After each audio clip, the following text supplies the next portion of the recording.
Alrighty, also welcome back to the channel. And today we have a reaction from a video from a generosity is called the weirdness of Tubby movies. Now, we've seen an example of a Tubi movies by Chisel Adonis. So I shout out to Chisel Adonis.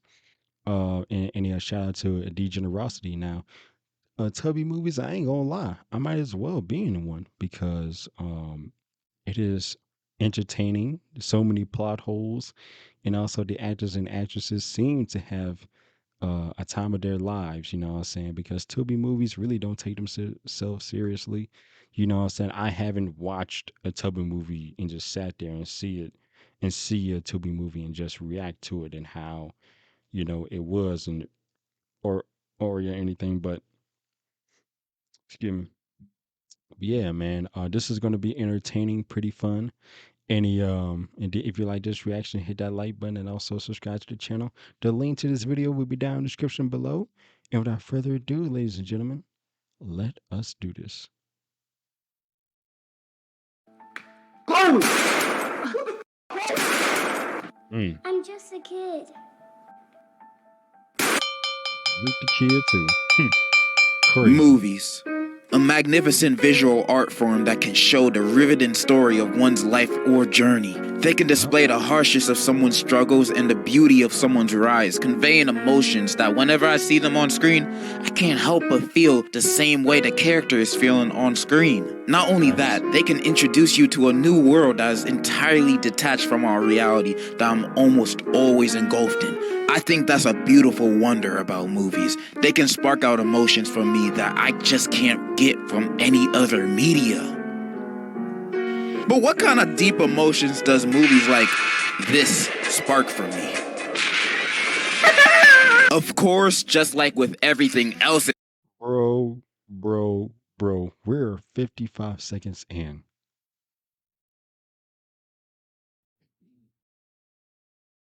Stop it. In existence, there's a not so good counterpart to movies. And these counterparts could be found way easier nowadays since most blockbusters nowadays aren't really that good anymore. Like, y'all making so many superhero movies nowadays. When are you guys gonna make the Black Bomber superhero movie? I need that. I would see that in theaters 3 times in a row. Y'all show my boy no respect, and yet y'all gonna produce the 18th billionth Fast and Furious movie. Ain't nobody wanna see that? And streaming services be producing half the slop we be consuming nowadays. You can find many of them on Netflix. There's a ton of banger movies on there. But after seeing it on TikTok from time and time again, it seems like there's a streaming service that is a gold mine for not only B movies, but low quality looking, $50 budget, filmed on a Motorola looking ass movies. Tubi. And when finding this out, my curiosity got the best of me. I needed to see this. And when I checked it out, I was not only amazed, but I was perplexed on how amazing these movies are. Some of these movies will make Martin Scorsese reconsider what true cinema is. And this bitch is sitting on my living room couch. You the only one with a key. What are you talking about? Tiffany the dog. Boy, I don't even know what you're talking about. I haven't been there in a week. Where the fuck did she go? Tubi, if you ain't know, is a streaming service like the others, but unlike them, out of their original catalog, they have great works of arts like Bad Cat, Mary Finger Kill, and Shark Side of the Moon. You know, absolute classics that everybody knows. But outside the originals they produce, Tubi also has a big catalog of B movies. Not the jazz one, but low budget and indie movies. It has a whole bunch of films made by everyday people like you and me, since anybody can make a movie nowadays. If you got a camera, you can make a movie. The thing is, a lot of these films don't look the best, or sound the best, or even make sense half the time, but that's okay. These people made and created a movie that they're so proud of that they released it to the public for all of us to watch. There's no better accomplishment than that. I'll be talking about one movie today, and that movie is titled Love Beat the Hell Out of Me. And today, I'll be going through and over these movies, just so you guys can see a glimpse of what I saw, of what Tubi has to offer. By the way, this ain't sponsored by Tubi. They ain't paying me jack to do this. But if a Tubi exec is watching this, my pockets are open. Just like how my pockets are open for today's sponsor, War Thunder. War Thunder is the most comprehensive vehicle combat game that was ever made in the history of... Ow! Alright, let's get this started. I gotta go to my BBL appointment later. So the movie I'll be talking about is Love Beat the Hell Out of Me. Now, I'm not sure this movie is trying to be a sequel or a remake to the 2000 movie with the same title starring the original War Machine, but honestly, my research ended there. I ain't watching both movies. The movie starts off with the beautifully done studio logos and title card with some MF Doom song playing in the background. I don't know, I've only heard them from TikTok. And right at the start, we get introduced to our two main characters doing it. Okay, why start off a movie with a sex scene? Why is this dog twerking like that, bro? That is disgusting. Why? You instantly make it awkward when I'm with my family. Anyways, our two characters, Renee and Antonio, are happily married. They got a kid and they're doing fine, I guess. Then we cut to Antonio's job at his office and he already acting like a demon.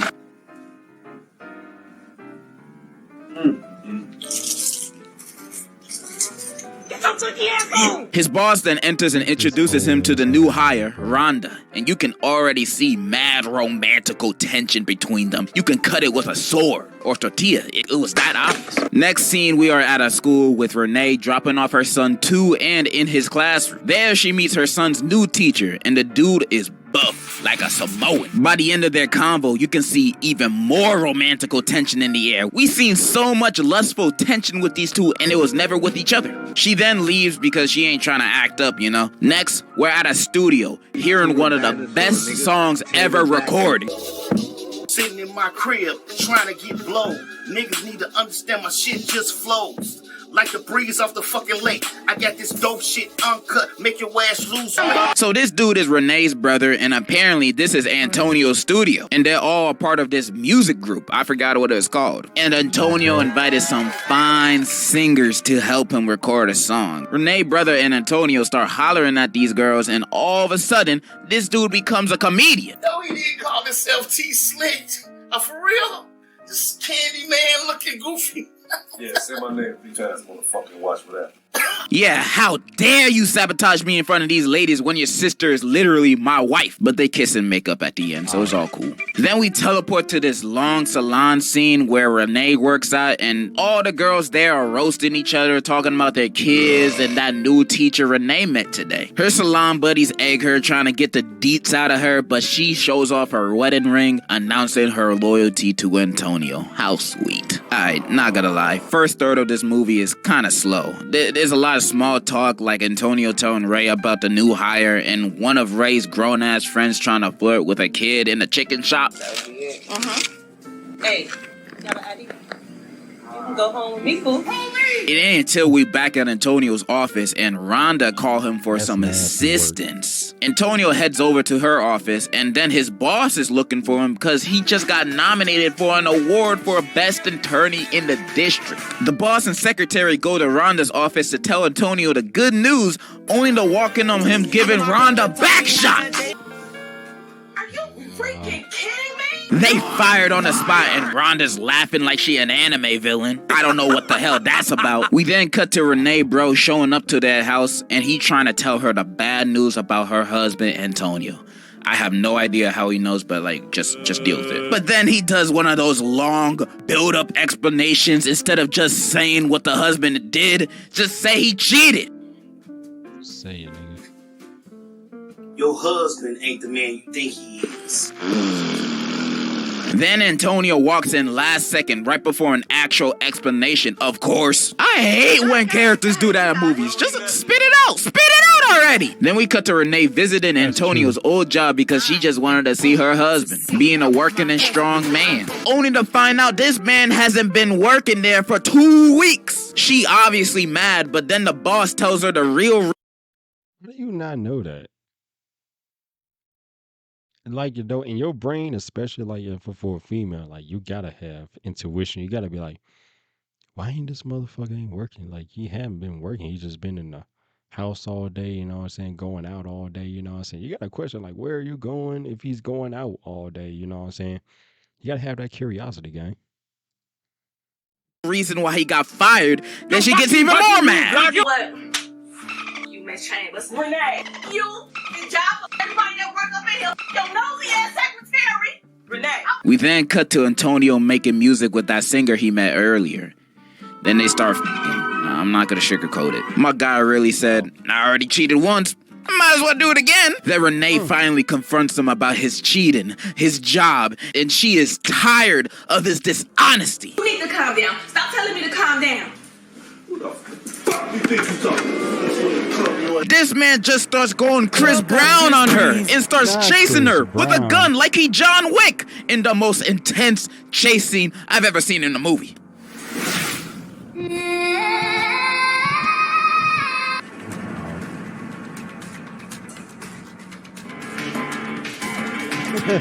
Stop it. Nigga, just shoot her, bro. She falls and he brings her back home and threatens her, saying, you better not leave me or I'm gonna go crazy. And he's also a crackhead now, I guess. Next scene, her brother show up and sees her face. Super worried, he asked, who did this? And she's like, Antonio, but we're not together no more, so there's nothing to worry about. But he wasn't having it, and he was gonna... Fucking bruise. That cut just looks horrible, bro. It looked like she put some ketchup or some barbecue sauce on that motherfucking face, bro. Shit is horrible. Deal with it on his own. Bro waits for Antonio to pull up out of his car to drive by his ass. Hey, Antonio, you been beating on my sister? Yeah, that's my wife. That's your business. It's my business. Don't take the fuck off my sister. And in Antonio's dying breath, he licks his lips and then dies again. Can't be seen having chapped lips around a hose. Then we cut to his funeral, which is mad empty. Not even his son showed up. Nobody liked this nigga, I guess. And Renee crying like he ain't just beat her ass 5 minutes ago. What did I do? Renee then goes to see Antonio's mother. When after seeing Renee's scars, she said she always feared this would happen to her. Turns out Tony's father was also a cheater and a beater. And Antonio got his bad habits from his daddy. She begs for Renee to leave Antonio, but Antonio got his bad habits from his daddy. She begs. Damn.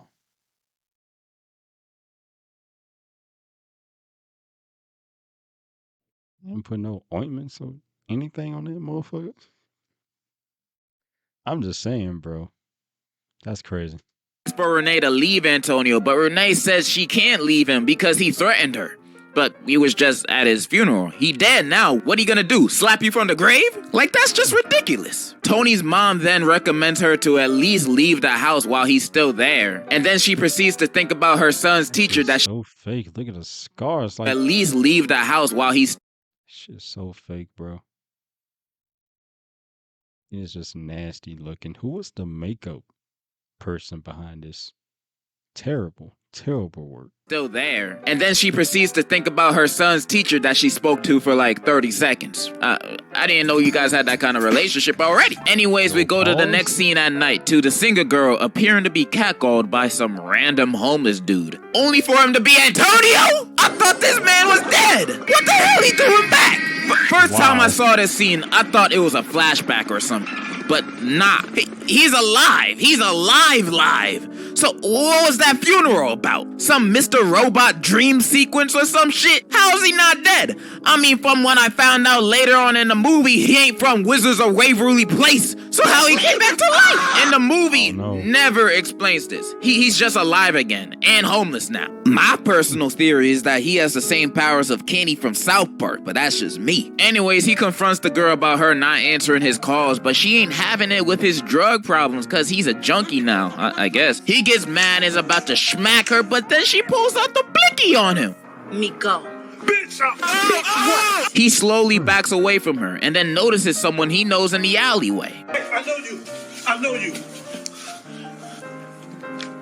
What do you want, man? It's his dealer and he begging for more compound V, but he got no money. So he offers to do whatever she wants. They walk away together and we transition to a montage of Renee becoming a stronger woman who don't need no man. We then cut to her packing her bags to move out, and while packing, Renee's friend frantically comes in the room. Renee, Capone called.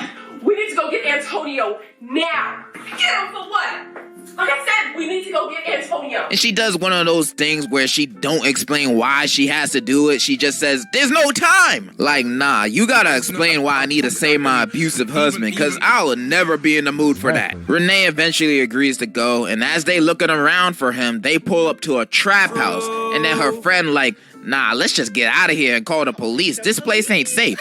But Renee's like, nah, he my husband. Nigga, you leaving him. Both of them go inside and Renee's friend starts tripping for good reason, saying again, this ain't safe because there's literal junkies walking around and why are we doing all this for him? Him! Then Renee says, look, I just need to know. I just need to know what he's been up to. Know what? He had a crack house. That's an obvious sign to know what he's been up to. Renee's friend is spitting wisdom while Renee herself is spitting dumbasser. Anyways, they find Tony and he acting like his usual self ever since he died. Antonio! Damn! Who the fuck coming in my crib? He start begging her to come back and Renee just staring at him for a little bit and she just says, let's get out of here. She's seen everything she needed to see. Then why the hell y'all here? What the hell you expected to look like? To him to be the kingpin of the house? They leave and then he chases them and then we transition to a murder scene and it turns out Tony's drug dealer died of an overdose and they suspect her boyfriend of doing it. Now, they haven't even identified her body yet, so I don't know how they know she has a boyfriend. One of the cops walks outside because he keeps complaining about the stink of the body. Damn! Please get that dead body out of here. He then sees a group of young African-American men hanging out minding their own business, and then the woman cop sees this and is like, man, I bet you $20 that's who sold the drugs to Tasha. Yeah. You know what? Hold it right there. y'all just saw these random dudes and automatically assumed they did it? You didn't even question them or yourself. You just went after them without no evidence. Like, damn. This movie's more realistic than I thought. But this one knows karate, so movie logic, I guess he did it. And that's the last we hear or see anything related to that, so what was the point? We cut to Antonio walking to Renee's house, begging some more, but Renee is really done with him this time. He tries to beat her ass again, but she's a strong, independent woman now, so the self-defense training came in clutch. She then tells him she going to church, so if he coming, he can come. He says, yes, I'll go anywhere with you, and enters the car with her, which I don't know how she comfortable with this man being in her car after he literally just tried to knock her out like he was Tyson. They enter the car together, and that's it. That's the end of the movie. That's it. Yep. But it has one of those, though I'm hopeful, yes I am hopeful as today, and this, so that automatically makes this one of the best movies I've ever watched. Now, what are my thoughts on this movie? I thought it was pretty gosh darn entertaining. Sure, it had its mishaps like having a slow first 20 minutes, but overall, I freaking loved it. And I'm never gonna judge the acting of these types of movies. I think that just comes with the Tubi package. But the writing in these movies always takes a turn in a direction that I'll never predict by the time I'm at the end of the movie. Like, who the hell this guy robbed? But I love movies like this. They're fun to watch, and I bet the people who are making it had fun making it too. Now, I'm not gonna fuck around and say this movie's amazing or anything, up there with the likes of Citizen Kane and Date Movie. But if you're looking for something stupid, fun, and entertaining to watch, I recommend this. Because I think this movie encapsulates what Tubi movies are about. Ridiculous. Anyways, I hope you guys enjoyed this video. I know I've been gone for God knows how long, but hopefully that won't happen again. Hopefully. But I still 100% definitely love all of you guys. I love you. I love you. Also, thank you War Thunder for sponsoring this video. Remember to click my link in the description to download the game for. Yeah, man. Tubi movies, bro. They're known for weird shit, but it's definitely crazy, cracked up entertainment, man. So, to all the film students, why don't y'all just put y'all films in Tubi movies? That would be cool. That would be nice to all the film students out there in the world, you know. But yeah, man. Tubi movies funny as hell. This particular movie just hilarious. Like, you went in, sets out a trap house to see what your to see what your ex-husband was doing. Like, why? You know what I'm saying? Like, he beat you up and things of that nature, and is fucking crack addict now. So I don't know why. But hey, man. Hey, man, this is a Tubi movie. So if you like this reaction, hit that like button and also subscribe to the channel. The link to this video will be down in the description below. I love y'all, and I'll see y'all next time.